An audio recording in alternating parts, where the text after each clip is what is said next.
안녕하세요. 저는 평범한 40대 초반의 여성입니다. 저는 한번 이혼한 전적이 있는데요.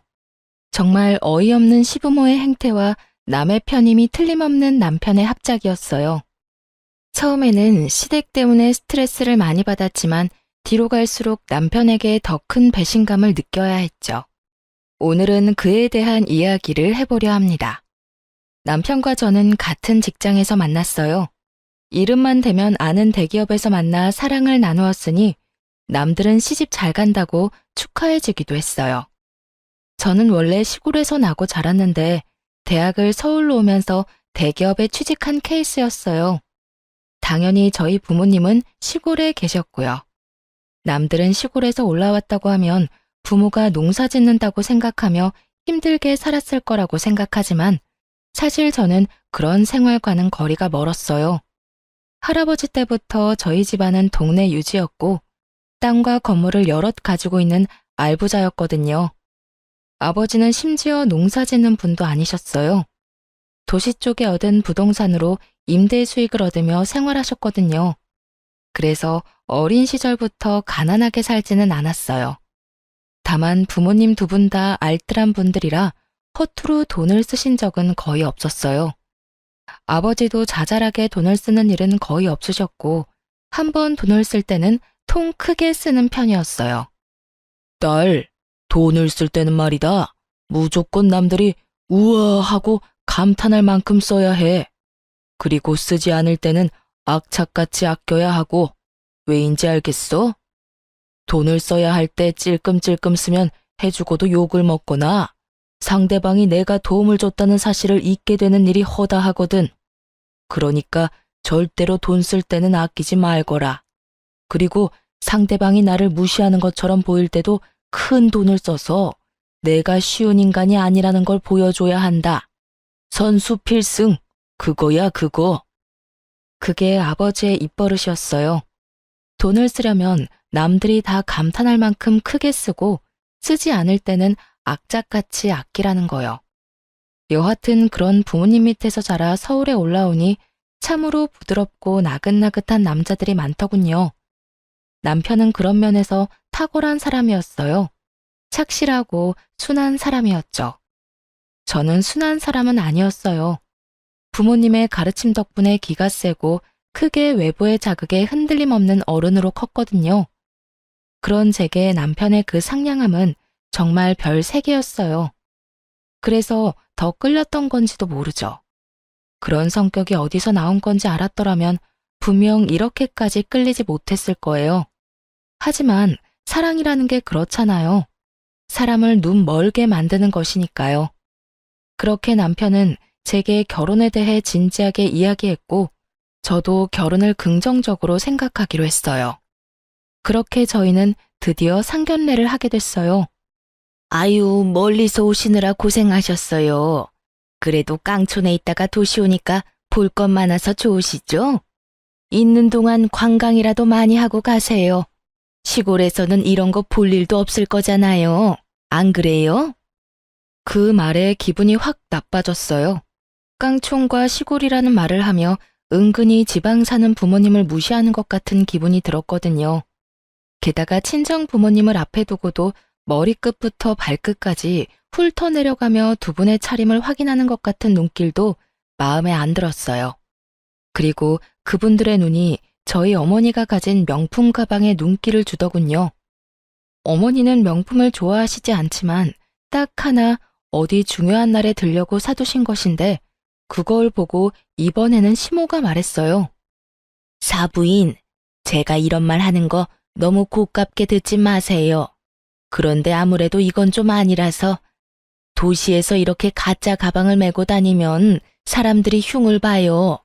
비싼 거 흉내내서 들고 다니려고 하지 말고 사부인한테 맞는 걸 들고 다니세요. 아니면 교양 없는 사람들이 꼭 한 소리 한다니까요. 제가 어머니를 매장에 직접 모시고 가서 산 가방이었는데 마치 짝퉁이라고 확신하는 시모의 발언은 그야말로 본인 말대로 교양 없이 느껴졌어요. 그 와중에 저와 남편은 그 사이에 끼어들지도 못하고 당황한 모습으로 조마조마하게 그 모습을 지켜볼 뿐이었어요. 그때 저희 아버지가 그러더군요. 가방은 매장에서 직접 산 물건입니다. 그런데 가짜를 운운하신 걸 보면 사부인께서는 보는 눈이 없으신 것 같군요. 좀 더 사람과 물건 보는 안목을 기르지 않으면 사업도 많이 힘들 텐데 걱정이네요. 무시하는 발언에 걱정과 비난을 섞은 말로 응수하는 아버지였어요. 보는 제가 다 조마조마했죠. 심지어 아버지 표정은 너무 평온해서 기분이 나쁜 건지 안 나쁜 건지도 모르겠더라고요. 그게 진짜 물건이라고요? 죄송하지만 사돈께서는 어떤 일을 하시는지 저희는 지방에 계신다는 말밖에 듣지를 못해서. 제가 남편을 째려봤죠. 분명히 제가 아버지가 무슨 일을 하는지 알려드렸는데 남편이 이야기를 제대로 하지 않았다고 생각할 수밖에 없잖아요. 그러자 남편이 화들짝 놀라며 시모에게 다급히 말하더군요. 어머니, 제가 저번에 부동산 임대업 하신다고 말씀드렸잖아요. 바쁜 날 말씀드려서 깜빡하신 모양이네요. 장인어른께서는 지방에 땅과 건물을 가지고 계세요. 그제야 시모가 고개를 끄덕이며 새삼스러운 눈빛으로 저희 친정 부모님을 쳐다보더군요. 아무것도 없는 깡촌에서 농사짓다가 올라오신 분이 아니라는 걸 알아서인지 이내 생긋 웃더라고요. 솔직히 기분이 더러웠어요. 아버지가 대놓고 빈정거렸는데도 그걸 신경 쓰지도 않고 금방 태세 전환하는 모습이 좀 징그럽다고 해야 하나요? 그리고 그 이후로 식사가 나오면서 시부모는 저희 부모님을 다시 무시하기 시작했어요. 아무래도 지방에 있으면 이런 거 먹을 일이 없지요. 저희가 바빠서 서울까지 오게 한 것도 죄송해서 아들에게 고급 음식점으로 예약하라고 이야기해 놨습니다. 좀 비싸긴 하지만 그래도 이런 격식 있는 자리에 딱 맞는 가게이긴 하죠. 일부러 독립된 방으로 예약했어요. 아무래도 테이블 매너 같은 것도 모르실 텐데 남들한테 보이기까지 하면 좀 그렇잖아요. 가치 있는 우리 수준도 무시하게 될 테고, 그러니까 편하게 드세요. 말투는 굉장히 격식이 있는 것처럼 보였는데 실상 말을 뜯어보면 대놓고 저희 가족을 무시하는 발언을 교묘하게 섞어서 말을 하고 있더군요. 시모와 시부의 모습에 저는 이 사람들이 저랑 남편의 결혼을 반대하는 거 아닌가 하는 생각까지 들 정도였어요. 그리고 식사에 들자마자 시부모는 본론부터 말하더군요. 저희는 결혼이 참 중요한 일이라고 생각하고 있어요. 그리고 사돈들 사람들 성품과 지위도 중요하다고 생각하고요. 하나뿐인 아들인데 어떻게 함부로 장가를 보낼 수 있겠어요? 사돈도 딸 시집 아무한테나 보내고 싶지는 않을 거잖아요. 그렇죠. 도대체 무슨 말을 하려고 저렇게 장황하게 뜸을 들이나 했는데 그 다음에 튀어나온 말은 당황 그 자체였어요. 그래서 말인데 결혼하게 되면 어떤 식으로 지원을 해줄 것인지 그게 궁금하네요. 저희 아들이 이런 말하면 제 얼굴에 금칠하는 것처럼 보이겠지만 정말로 어딜 가서 빠지는 얼굴도 아니고 직장도 대기업으로 아주 좋잖아요. 그리고 무엇보다 성격도 어찌나 착한지 이런 우량 물건 데려가시려면 그에 상응하는 무언가가 오고 가야 하는 게 정상이 아닐까 하는 생각이 들어서요. 시모 말은 우리가 내거는 조건에 따라 결혼을 승낙할지 말지 결정하겠다는 뉘앙스였어요. 나를 잡기 위해 상견례를 하는 줄 알았는데 결혼을 시킬지 말지도 아직 결정 못했다는 시모 말에 저는 눈앞이 하얘졌습니다. 도대체 뭐 하는 사람들인가 싶었죠. 그래서 사부인께서는 어떤 조건을 원하시는지 저희도 저희 딸이 어디 한 군데 빠진다는 생각은 안 합니다. 이만하면 얼굴도 예쁘고 아직 젊기도 하고 직장도 좋죠. 그리고 막내에다가 하나뿐인 딸이라 그런지 저도 마음이 많이 쓰입니다. 그런데 자네 집은 어떻게 할 생각인가? 아, 네. 저희는 일단 전세부터 시작할 생각입니다. 저희는 대출이 잘 나와서 가능할 것 같습니다. 그리고 서울 외곽 쪽이면 돈도 좀 덜 들어서 그쪽으로 알아보고 있습니다. 집 살 돈은 얼마나 되지? 저는 5천만 원 정도 모아놨고 부모님이 1억 정도 마련해 주신다고 하셨어요. 나머지는 부부 둘이서 대출로 마련할 생각입니다. 아버지가 곰곰이 생각하더니 한마디를 툭 던졌어요. 1억 5천만 원 가지고는 서울에 괜찮은 집 마련하기가 불가능하다는 것쯤은 나도 잘 알고 있네. 그러면 내가 우리 딸아이를 위해서 신혼집을 마련해 주도록 하지. 20평대로 자네 회사 근처로 집을 찾아보게. 집은 내가 사주겠네. 그 말에 시댁 사람들 눈이 엄청 커져버렸어요. 본인들도 놀란 모양이었죠. 사돈, 서울에서 집을 사주는 건 몇 억 가지고 되는 문제가 아니에요. 아무리 구축이고 오래돼도 얼마나 비싼지 모르고 그런 말씀 하시는 것 같은데. 저도 압니다. 서울에도 제 건물이 있거든요. 평생 부동산 쪽에 있었는데 서울 시세도 모를까 봐요. 대출 같은 거 끼면 아까운 이자만 나가니까 저도 우리 귀여운 막내딸을 위해서 돈 쓰는 거예요. 그렇지 않아도 사돈댁이 사업하면서 큰돈 만지는데 우리 딸이 결혼해서 주눅 들면 안 되지 않습니까? 결혼은 격이 맞는 사람들끼리 한다는데 격이 안 맞다고 상대방이 생각하면 우리가 돈이라도 많이 써야지요. 마음 같아서는 다른 남자 데려오라고 하고 싶지만 딸애가 좋다고 하니 제가 힘 좀 쓰는 겁니다. 예상과 다르게 흘러가는 상견례에 저는 당황하기만 했어요. 아버지가 집 살 때 도움을 주겠다고 하시긴 하셨지만 나머지는 남편과 알아서 마련하라고 했었거든요. 그런데 갑자기 제게 신혼집을 사주신다니 저야말로 당황했죠. 어머나, 그러면 저희야 좋지요. 요즘 시대가 많이 변했잖아요. 꼭 신랑 쪽에서 집을 할 필요도 없는 거죠. 그럼 아들, 그 5천만 원은 필요 없는 돈이니까 아껴두고 너희 결혼 후에 필요한 일이 있으면 쓰렴. 사돈 어른께서 이렇게 통 크게 집을 사주신다고 하시니 얼마나 다행인지 모르겠네요. 참 좋은 분들하고 사돈을 맺게 돼서 참 기쁩니다. 신혼집을 저희 아버지가 산다는 말에 시모의 말투는 완전히 바뀌었어요. 완전히 저희를 인정하겠다는 말투였죠. 그런데 갑자기 시부가 싱긋 웃으며 아버지에게 한마디를 툭 던졌습니다. 그런데 사돈, 신혼집은 공동명의로 하는 건 어떻습니까? 요즘 사람들 한쪽에서 집해와도 다들 공동명의 합니다. 그래야 결혼도 오래 지속되고 안전하죠. 요새 워낙 배우자 몰래 집을 가지고 장난치는 사람들이 많아서 아무래도 걱정이 좀 되잖아요. 물론 우리 며느리 될 아기가 그렇다는 말은 아닙니다. 그냥 통상적으로 다들 살면서 서로 집에 기여를 할 것인데 한 사람 이름으로 집을 한다는 게 좀 너무한 처사가 아닌가 해서요. 지금 저희 딸이 그런 장난질이나 할 사람처럼 보입니까? 그리고 억짜리 집도 아니고 몇십억이나 되는 집을 돈 한 푼 내지 않은 사위에게 지분을 내준다는 것도 너무 날로 먹으려는 것처럼 보이는데요. 사돈께서 농담을 하는 건지 진담을 하는 건지 모르겠군요. 만약 공동명의로 꼭 하셔야겠으면 저는 빠지겠습니다. 집을 사주지 않을 테니 알아서 하시는 게 나을 것 같군요. 아니요, 아닙니다. 당연히 농담이었죠. 조크였습니다, 조크. 요즘 워낙 세상이 흉흉해서 말이죠.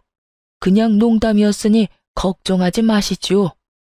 정말로 농담이었다는 듯 웃으며 이야기하는 시부를 보며 아버지는 묵묵히 그 자리에서 식사만 했어요. 마음에 안 들어하는 모습이 역력했죠. 저는 시부모 때문에 이 상견례를 망쳐버렸다고 생각했어요. 결혼을 못할지도 모르겠다는 생각도 들었죠. 남편도 당황한 기색이 가득했고 저는 시부모 때문에 우리 결혼이 틀어질까봐 밥도 제대로 삼키지를 못했어요. 그렇게 간간히 시모와 저희 친정엄마의 대화만 오가던 상견례가 끝이 났어요. 저는 저희 부모님을 호텔에 모셔드리러 나왔고 남편은 남편대로 시댁 식구들을 집에 데려다 주러 갔어요. 저희 가족만 남았을 때 아버지가 그러더군요. 딸, 사위 될 남자 괜찮은 거 맞냐? 저런 생각 없는 인간들 밑에서 제대로 된 아들이 나올 리는 없는데 참 이상하네. 내가 저번에 봤을 때 사위는 참 겸손하고 순수해 보이던데 부모들은 왜 저렇게 무례하지? 나도 저번에 시댁에 인사드리러 갔을 때는 저 정도가 아니었어요. 상견례라고 힘 좀 주셨나? 근데 아빠, 집을 사준다니 그거 엄마랑 이야기된 거 맞아요? 옆에 있던 친정엄마는 고개를 절레절레 저었어요. 아버지가 그 자리에서 즉흥적으로 한 말이라는 거였죠.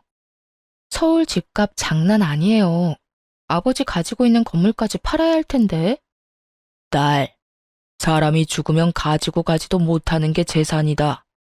너 그런 집에서 돈도 없이 들어가면 얼마나 구박받겠냐? 딱 봐도 인상 좋은 사람들은 아니잖아. 그러니까 초반에 저 기세를 꽉 눌러야 해.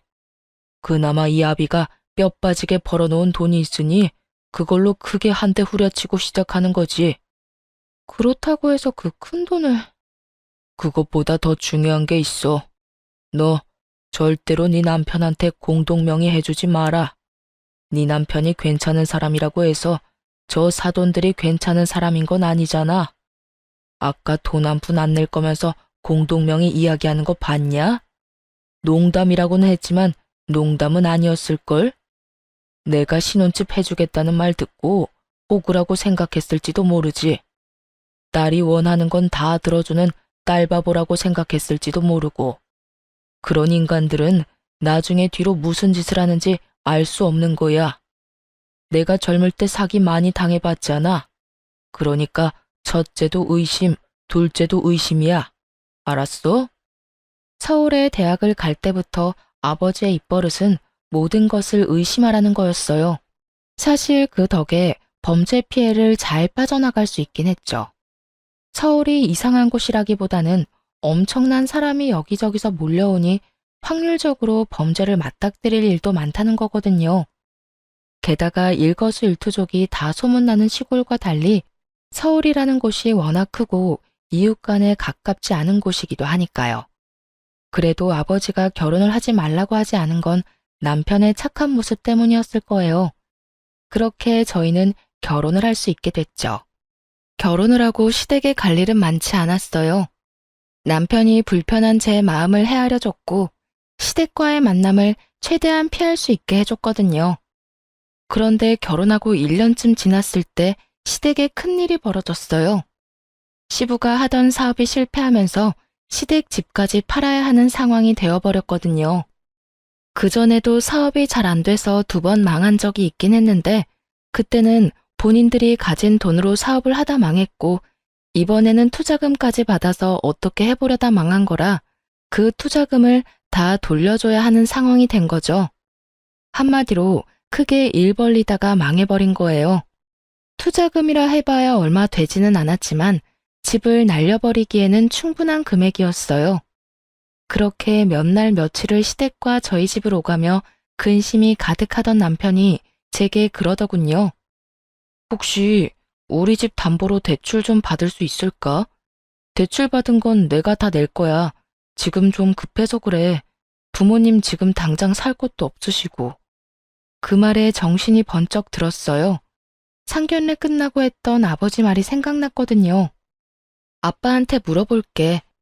내 명의이긴 하지만 아버지 돈으로 낸 집인데 내가 그런 중요한 걸 선택하는 건 좀 아니잖아. 잠깐만 기다려봐. 저는 아버지와 통화를 했고 아버지는 그걸 듣더니 절대로 집 담보로 대출받지 말고 일단 남편 데리고 친정에 한번 내려오라고 하더군요. 그렇게 남편을 데리고 친정에 갔어요. 남편은 저희 아버지가 혼날 거라고 생각했는지 안절부절 못하는 모습이었어요. 그래, 자네 돈이 필요하다고? 네, 저희 부모님 사업이 망해서 지금 당장 집 얻을 돈도 없어서요. 집을 담보로 대출을 받으려고 하는데 장인어른 허락을 받아야 한다고 해서. 자네 집 살 때 쓰려던 5천만 원은 어쩌고? 그걸로 부모님 집 얻어드리면 되지 않나? 그게 사업 망하고 빚쟁이들이 밀려오는 바람에 제 돈까지 부모님이 빌려가셨어요. 저는 지끈거리는 머리를 손바닥으로 감쌌어요. 이 시부모들이 남편이 모아놓은 돈까지 싸그리 끌어당겼었던 거예요. 남편은 저에게 말도 없이 그 돈을 시댁에 홀라당 줘버렸고요. 만약 그 돈이 저희가 부부 생활 중에 모은 돈이었다면 화가 엄청 났을 테지만 결혼 전에 모은 돈이었고 부모가 빚쟁이에게 쫓기니 쓸 수밖에 없었다는 점 때문에 저도 남편에게 따질 수도 없는 입장이었어요. 다만 걱정이었죠. 이러다가 우리 집까지 그 불똥이 튈까봐 말이죠. 그렇군. 그러면 내가 1억을 빌려주겠네. 대신 차용증은 써야 하는데 괜찮은가? 네, 괜찮습니다. 빌려만 주시면 제가 매달 잘 갚겠습니다. 원금은 자네가 부담 안 될 정도로 갚으면 되고 이자는 안 받도록 하겠네. 대신 조건이 좀 까다로운데 잘 읽어보고 결정하게. 저와 남편이 차용증에 쓰인 내용을 읽어봤는데 2가지 항목이 밑에 추가로 적혀 있었어요. 한 가지는 신혼집을 담보로 대출을 받게 되면 일시 상환을 해야 한다는 조건이었고 저와 남편이 이혼을 하게 되면 또 일시 상환을 해야 한다는 거였죠. 아무래도 내가 임대업 하면서 사기를 하도 많이 당해서 이런 계약서나 차용증은 좀 꼼꼼하게 쓰는 편이네. 어떻게든 허점을 이용해서 빠져나가려는 사람이 많거든. 그렇군요. 저는 괜찮습니다, 장인어른. 저희가 이제 막 결혼했는데 헤어질 일도 없고 신혼집도 아내 명의이니 아내 허락 없이는 어떻게 하지도 못합니다. 매달 원금만 조금씩 갚아도 되는 조건이면 다른 어떤 곳에서 빌리는 것보다 훨씬 좋은 조건인데요. 저희 상황 생각해 주셔서 이렇게 빌려주시는 거 너무 감사합니다. 남편은 호언장담을 하며 도장을 꾹 찍더군요. 결혼한 지 1년밖에 안 됐으니 어찌 보면 당연한 거였죠. 저도 이혼할 생각은 없었으니까요. 그래서 아버지가 남편을 도와주려 하는 것에 감사했어요. 꼼꼼하게 써넣은 항목들도 저희가 지키기 쉬운 것들로 넣어준 거라고 생각했어요. 남편은 그 돈을 가지고 시부에게 바로 집을 하나 얻어줬습니다. 1억에 대출까지 껴서 겨우 전셋집을 얻을 수 있었어요. 어머니, 아버지, 장인어른께서 무이자로 돈을 안 빌려주셨으면 진짜 이 집도 못 구할 뻔했어요. 다음에 선물 사들고 찾아뵙기로 했어요. 이 사람한테도 더 잘해야겠다 싶고요. 남편이 그 말을 하며 저를 바라보며 싱긋 웃었어요. 저도 그런 남편을 향해 웃어 보였어요. 아버지의 호의 덕분에 급한 불을 끄게 됐으니 저도 마음이 좀 홀가분했거든요. 그런데 그런 제 마음에 시모가 찬물을 탁 끼얹더군요. 그래? 1억이 뭐 큰 돈은 아니지. 그리고 그 돈 빌려준 게 사돈 어른이지 며느리는 아니지 않니? 얘한테 잘해줄 건 뭐야? 너 돈 때문에 잡혀 살면 안 된다. 도와줄만 하니까 도와준 거야. 너 보고 도와준 걸 며느리 덕으로 돌리는 것도 이상하고. 그리고 며느라가, 너도 네 아버지 돈으로 우리한테 생색 낼 생각은 하지 마라. 그 돈이 네 돈은 아니잖니? 나는 며느리 눈치 보며 살 생각은 없어. 어차피 그 돈도 그냥 준 게 아니라 빌려준 거고 원금 꼬박꼬박 갚을 건데 우리가 너희 가족한테 굽실거리는 것도 이상하잖아.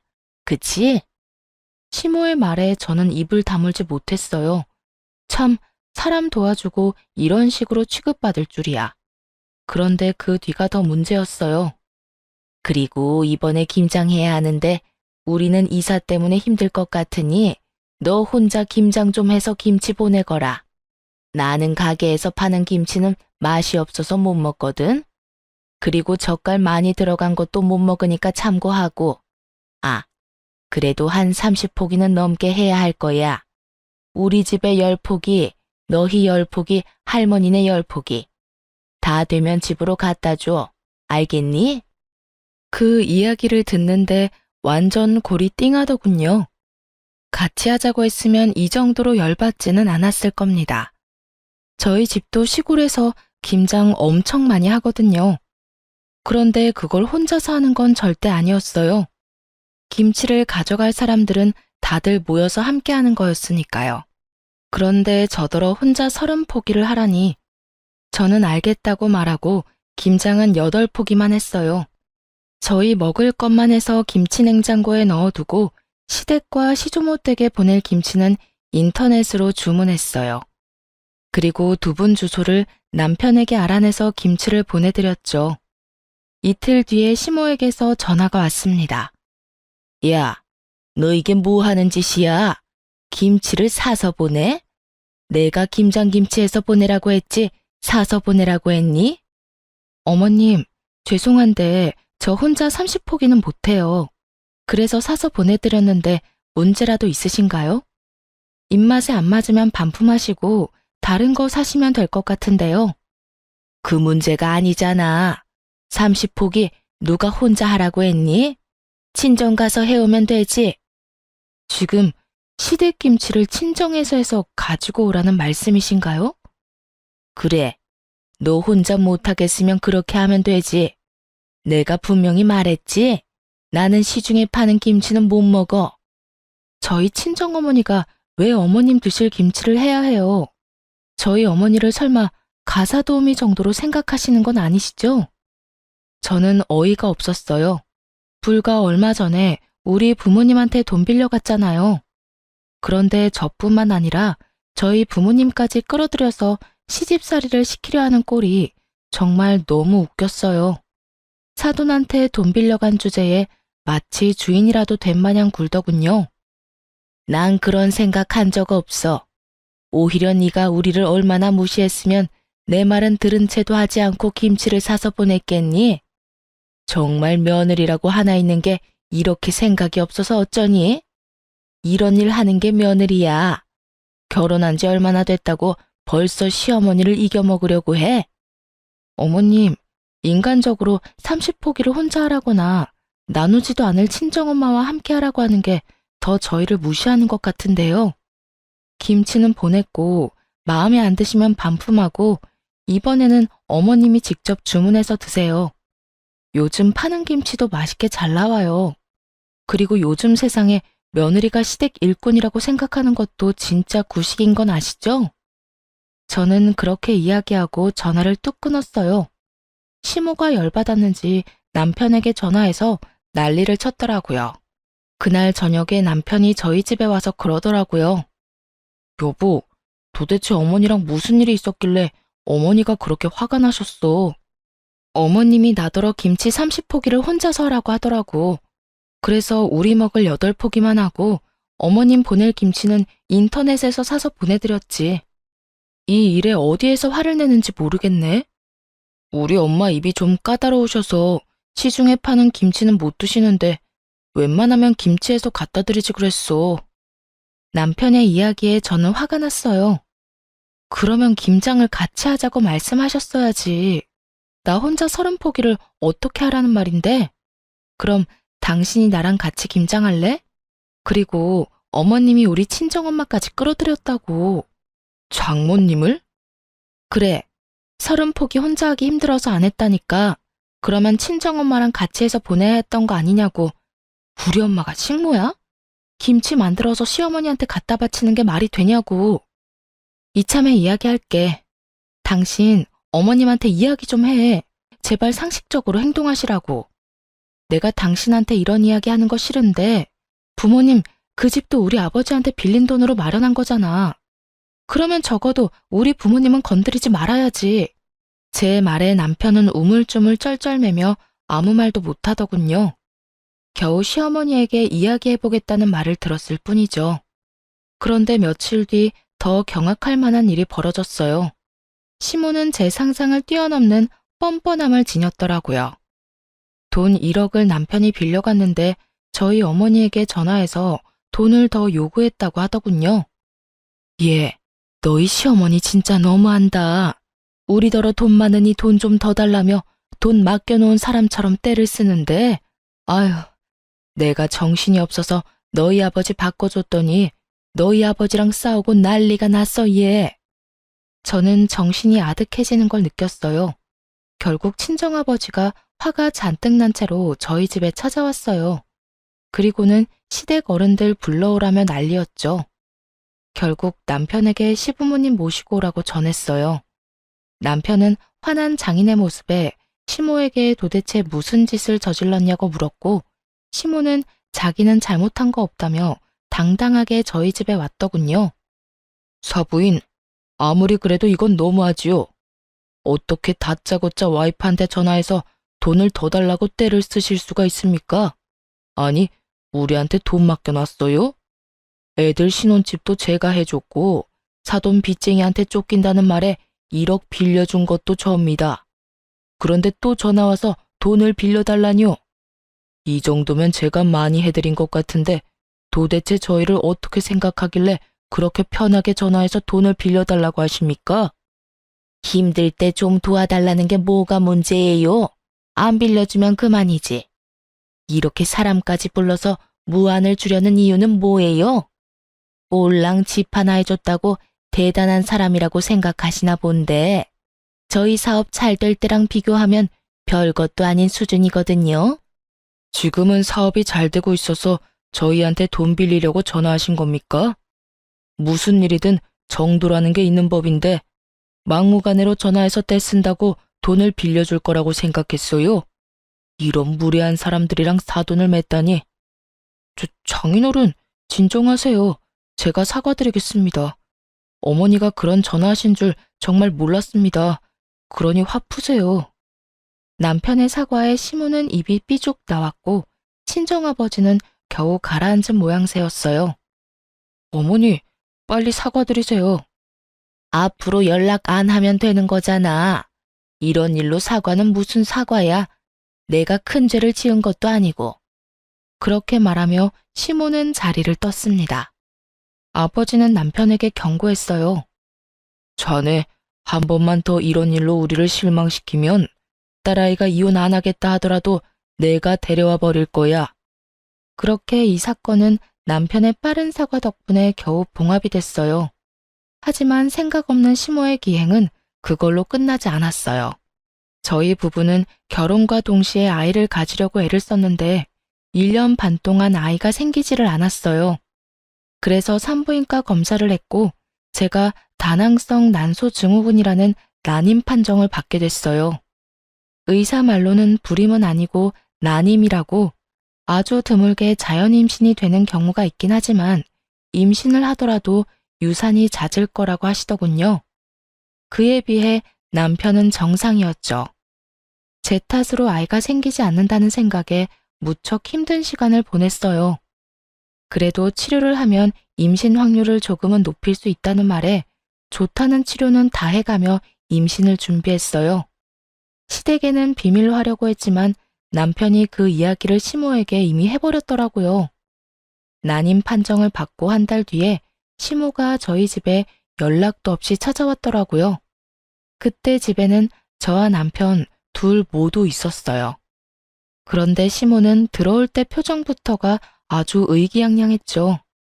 무슨 이야기를 하려나 싶었는데 그 이야기를 꺼내더군요. 너 난임이라는 말 들었다. 하자 있는 며느리를 들였다니. 너 옛날 같으면 이거 아주 큰 문제였다는 거 알고 있니? 어떻게 결혼 전에 검사도 안 해보고 결혼을 했어? 우리 집안 대가 끊기는 일인데 이건 이혼감이야, 이혼감. 하자 있는 며느리, 이혼감. 이런 말을 듣고도 아무 말 못하고 있는 제가 정말 너무 싫고 화나고 열받았어요. 그런데 시모가 가만히 듣고만 있는 저를 보더니 한마디 더 하더군요. 네가 우리 집안에 이렇게 큰 누를 끼쳤으니 원래라면 이혼을 시켜야 맞는 일인데 내가 교양 있는 사람으로서 그런 짓은 못하지. 다 봐줄 테니 너도 우리 집안의 성의를 보여라. 그러면 문제 있는 너도 우리가 잘 품어줄 테니까. 성의요? 성의를 보이라는 말에 제가 되묻자 시모가 그러더군요. 당연히 성의를 보여야지. 한 5억 정도면 가능할 것 같은데 사실 5억도 작지. 네가 하는 짓이 우리 집안 대를 끊게 만든 건데 이 정도로 넘어가는 걸 다행으로 생각해야 하지 않겠니? 아, 그리고 이 신혼집도 공동명의로 해놔. 우리 아들 아기를 얼마나 좋아하는지 알지? 그런 애가 평생 애 없이 살아야 하는데 당연히 그 정도는 해줘야 하지 않겠어? 이 엄청난 요구에 저는 그저 헛웃음만 나왔어요. 제가 악몽을 꾸고 있는 건 아닐까 착각할 정도였으니까요. 어머님, 제가 그 성의를 안 보여주면 어떻게 되는 건가요? 당연히 이혼이지. 너 대를 잊지 못하는 게 얼마나 큰 건지 몰라서 그래? 아들, 네가 말해봐라. 우리 집안이 어떤 집안이야? 애가 없으면 절대로 안 되는 집안 아니니? 당장 네 할아버지부터가 당장 이혼하라고 난리 날 거다. 당신 어머님 말에 동의하는 거야? 저는 허수아비처럼 서 있던 남편에게 물어봤어요. 어? 시모의 눈치를 보던 남편이 한참 망설이다 한마디 했어요. 나도 그렇게 생각해. 형제가 있는 것도 아니고 남자는 나뿐인데. 게다가 나는 엄마 말처럼 애 좋아하고 애가 있었으면 좋겠거든. 들었지? 이거 봐. 네 남편조차도 그렇게 생각하잖니. 그래서 이혼하자는 말이야? 그건 아니고 엄마 말대로 해주면 그냥 살아도 되고. 정말 복장 터진다는 말이 무슨 말인지 그제야 알겠더군요. 답답해서 돌아버리겠더라고요. 이 사람이 이렇게까지 우유부단했나 싶은 생각과 도대체 시모가 어떻게 사람을 구워 삶아서 이런 말을 하는 걸까 궁금할 정도였죠. 그래, 이혼이 웬 말이니? 그냥 성의만 보여주면 넘어가 준다니까. 딱 봐도 임신이 되고 안 되고가 문제인 게 아니었어요. 저 성이라는 말로 포장된 돈이 갖고 싶을 뿐인 거였죠. 그런데 정말 열받는 건 시모의 그런 얄팍한 생각에 남편 놈도 동의를 하고 있다는 거였어요. 애가 좋아서 저와 이혼을 하고 다른 여자를 만나고 싶었다면 그냥 이혼을 하면 되는 일이었죠. 그런데 그런 말을 하면서 이혼은 안 하고 그냥 살자니 돈 때문인 게 너무 티가 나잖아요. 남편의 그 모습이 저에게는 정말로 의외였어요. 여태껏 워낙 착한 모습을 보여왔으니까. 남편이 변한 건지 남편이 시모에게 가스라이팅을 당한 건지 감이 오지 않더군요. 시모에게는 원래부터 좋은 감정이 없었지만 남편에게는 처음으로 분노와 배신감을 느끼게 됐어요. 그리고 이쯤 되니 그냥 다 포기해버리고 싶었어요. 이혼한다 해도 저한테 불리할 건 전혀 없으니까요. 그냥 이혼할게요. 당신도 애가 가지고 싶다며. 그러면 나랑 이혼하고 다른 여자 만나. 저의 이혼 선언에 시모가 깜짝 놀라더군요. 너 정말 이혼할 거야? 이혼하면 너한테 불리한 거 알고 있니? 너 임신 안 되는 것도 이혼 사유다. 그리고 재산 분할 같은 것도 똑바로 해야 하고 위자료도 내라면 확실하게 내야 하는 거 알지? 그리고 이혼도 네가 먼저 이야기한 거니까. 불리하든 말든 이혼하자고요. 그거 원하시는 거 아니었어요? 애도 못 낳는데 뭐하러 같이 살아요? 지금 보니까 저 남자 나한테 마음이라고는 한 조각도 안 남은 빈 껍데기처럼 보이는데 원하시는 대로 하세요. 5억의 공동명의? 어디서 날로 먹으려고? 일단 지금 당장 둘 다 이 집에서 나가세요. 여기 내 집이니까. 당신도 나랑 이혼하고 싶다고 했으니 이 집에서 나가고. 그렇게 두 사람을 내쫓고는 이혼 소송을 진행했어요. 아버지는 오히려 잘 됐다며 이혼 판결만 나면 빌려준 돈 싹 다 가져오자며 아주 벼르고 계셨어요. 위자료도 다 뜯어내자고 말이죠. 남의 딸 눈에 눈물 나게 만들면 제 자식 눈에도 피눈물 나는 거 알아야 한다면서 아주 이를 갈고 계시더라고요. 그런데 이혼 소송이 진행될수록 뭔가 자기들이 생각한 것이 아니라고 생각했나 봅니다. 시모가 저희 친정어머니에게 전화를 했다고 하더라고요. 제가 시모 전화번호를 스팸 처리해 놓은 바람에 생긴 일이었죠. 제가 연락도 안 되고 얼굴도 못 보니 결국 저희 친정엄마에게 전화해서는 며느리한테 잘 좀 이야기해 주라고 이혼 없던 일로 하면 안 되냐고 전해달라고 했다는 거예요. 정말 뻔뻔하기가 대단한 사람들이야. 내 딸 가슴에 대못을 박아놓고 뭐? 내가 진짜 얼굴이 앞에 있었으면 머리끄댕이를 잡아당겨서 머리털을 다 뽑아놨을 거야. 저것들이 아직 제정신을 못 차렸어. 이제 와서 보니까 자기들한테 전혀 유리한 조건의 이혼이 아니었다는 걸 알아챈 거지. 보통은 이혼하기 전에 다 알아보는 거 아니야? 내가 이혼 안 하고 돈 줄 거라고 철석같이 믿었나 봐. 임신 안 되는 것도 서러운데 돈까지 내고 서러워야 해? 그런 취급 받을 바에야 평생 혼자 살고 말지. 그런데 시모의 그 연락이 끝일 거라고 생각했는데 일 끝나고 회사에서 나오는데 남편 놈이 저를 기다리고 있더군요. 같은 회사지만 부서가 달라 필사적으로 피해 다녔는데 결국은 출입구에서 기다리고 있으니 피할 방법이 없었죠. 남편은 굉장히 어정쩡한 얼굴로 저를 기다리고 있었어요. 미안한 것도 아니고 화난 것도 아니고 딱 누가 시켜서 찾아온 것 같은 얼굴이요. 얼떨떨한 표정으로 저를 부르더라고요. 난 당신하고 할 말 없는데? 여보, 나는 할 말 있어.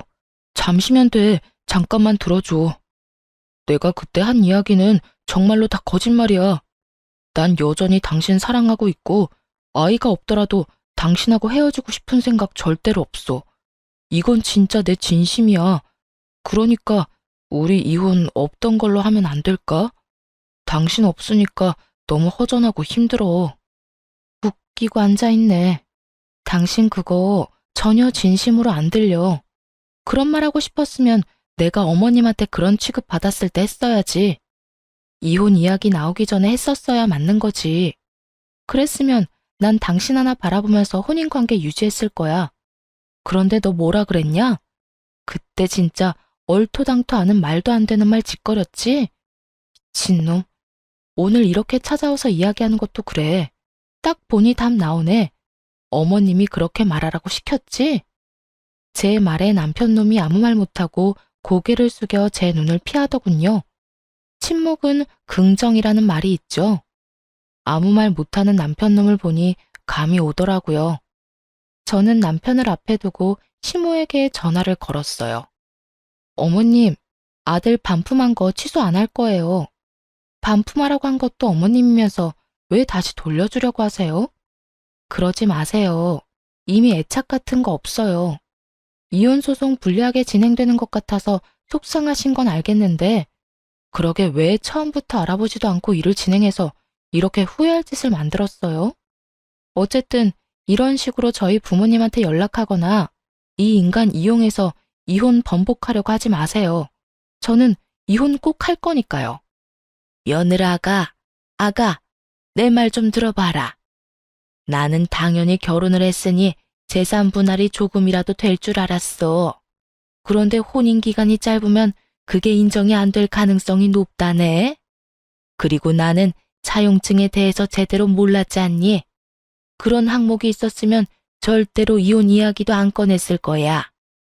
이혼하면 빌린 돈을 무조건 갚아야 한다는 조건이라니 너무하지 않니? 아무리 그래도 우리 사정도 봐줘야지. 어떻게 지금 당장 1억을 어디서 구해? 그건 그쪽 사정이고요. 아주 호언장담을 하면서 도장을 찍은 건 남편이고 그 호언장담도 깨가며 이혼 원한 것도 남편이거든요. 이혼 등 떠민 건 어머니고요. 그래, 그건 나도 인정하마. 하지만 그런 조건에 대해 상세하게 이야기 안 해준 네 잘못도 있지. 애는 없어도 된다. 얘야, 그러니까 이혼만은 좀 어떻게 안 되겠니? 나는 이혼 안 하는 게 훨씬 좋은 것 같아. 왜요? 저는 하는 게 좋을 것 같은데요. 난임이라는 거 하나만으로 저를 하자 있는 인간으로 몰아서 친정의 돈까지 뜯어내려고 하더니 결국 가지고 있는 모든 걸 잃으셨네요. 그냥 가만히 아들 부부 놔뒀으면 그래도 빌린 돈은 보전할 수 있었을 텐데. 저희 이혼하게 만드신 것도 모자라서 사람 약점 가지고 뒤흔든 고약한 마음씨 잘 봤어요. 그래도 결혼 초반에 알게 돼서 천만다행이에요. 잘못했으면 저도 못 빠져나올 뻔했으니까요. 앞으로 연락하지 마세요. 연락하면 스토커로 신고할 거예요.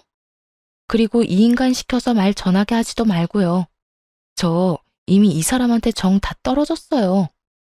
그렇게 말하고 전화를 끊자 남편 놈은 더욱더 고개가 아래로 파고들더군요.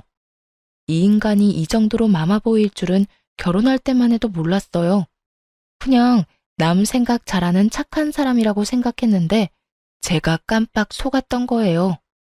앞으로 이런 일로 내 앞에 얼굴 보이지 마. 재수 없으니까. 내가 이런 말 했다고 화낼 건 아니지? 너 딱 재수없게 행동했잖아. 애가 가지고 싶어서 이혼을 하고 싶어? 입에 침이라도 바르고 거짓말을 해. 부모 말 그대로 전달하는 앵무새 같은 인간아. 너 같은 마마보이하고 결혼한 게 내 인생의 유일한 오점이야. 그렇게 쏘아붙이고 뒤도 돌아보지 않고 남편을 내버려 두고 나왔어요. 그리고 이혼 판결 나고 저는 직장 지인들에게 이혼 사실을 알렸어요. 결국 난임을 이유로 이혼까지 요구했다는 게 소문나기 시작하면서 남편의 회사 내 입지도 확 줄어들어 버렸죠. 평판까지 나빠지게 됐고요.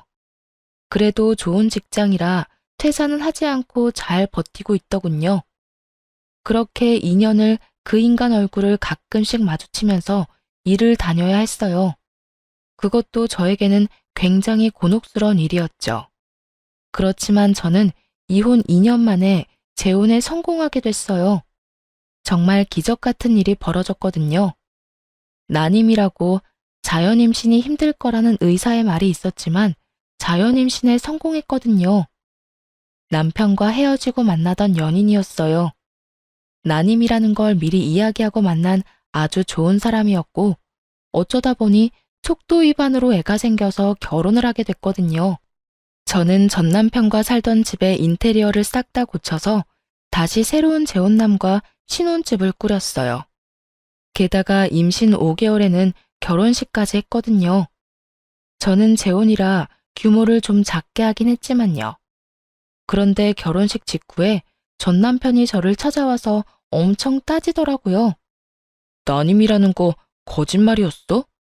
너 딴 남자 만나려고 나한테 거짓말했지? 당신이 거짓말한 거면 우리 이혼은 무효라고, 무효. 이보세요. 저랑 인연 끝난 지 벌써 2년이 넘었어요. 뭘 거짓말하고 말 게 어디 있어? 너 의사 말 제대로 듣기는 했어? 불임이 아니라 난임이라고 했잖아. 자연임신 되는 케이스도 드물게 있다고. 다 듣고도 사람 불임 취급하면서 이혼하자고 한 게 누군데? 세상 모든 사람이 나한테 임신에 대해 의심해도 너만은 그딴 말하면 안 되지. 직접 듣고 봤으면서 어디서 헛수작이야? 그리고 나 버린 게 너잖아. 잊어버렸어? 아니면 기억을 너 좋을 대로 바꾸고 있는 거야? 나는 영원히 그거 못 잊어. 네가 한 그 정신 나간 소리. 그러니까 이제 와서 정신 나간 짓 하지 말고 여태 했던 것처럼 해. 내 앞에 나타나지 말라고. 그렇게 화를 내고 저는 돌아왔어요. 그리고 곧바로 출산 휴가에 들어갔어요. 복덩이 같은 아들을 낳고 나서야 회사 동료에게 이야기를 전해 들을 수 있었어요. 전 남편 놈이 결국에는 회사를 그만두고 나갔다고 하더라고요. 제 이야기가 뭔가를 느꼈는지는 알 수 없지만 그래도 안 보고 사는 건 속이 시원했어요. 마마보이. 말로만 들었던 충격적인 사람들은 애초부터 거르는 게 맞는 것 같아요. 사람 착해 보이는 모습으로 눈을 속일 수 있으니 글 읽고 계신 분들도 주의를 기울이시는 게 좋을 거예요. 정말 처음에는 아주 감쪽 같은 정상인처럼 보이거든요. 어쨌든 저는 외동아들 키우며 힘들지만 즐거운 날들을 보내고 있어요. 애를 키우면 엄청 힘든데 그 힘든 일들이 전 남편과의 결혼 기간에 비하면 훨씬 수월하더라고요. 앞으로도 재혼한 남편과 아이와 행복하게 지낼 거예요. 푸념 같은 저의 긴 글 읽어주셔서 감사합니다.